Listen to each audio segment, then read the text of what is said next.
Jimmy Félon est éleveur d'ovins et de caprins. Il dispose au total de 350 bêtes, mais mercredi dernier, lorsqu'il se rend sur son exploitation, il s'aperçoit qu'il lui manque une agnelle. Elle a été tuée par un loup. Elle avait 3 ans, c'était son premier agnelage.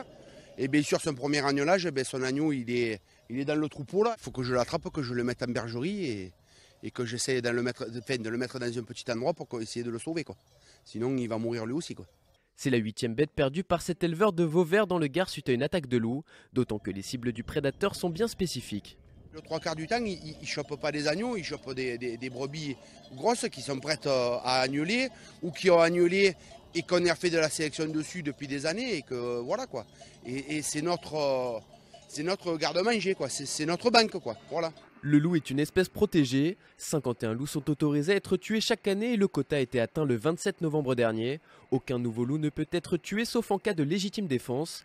En 2018, la Confédération paysanne fait état de près de 11 000 bêtes tuées. Pour protester contre les dégâts causés par ce prédateur, le syndicat des producteurs ovins du Gard a décidé de se mobiliser. Une manifestation est prévue ce jeudi matin à la Chambre d'agriculture de Nîmes. Les éleveurs se rendront ensuite à la préfecture du Gard.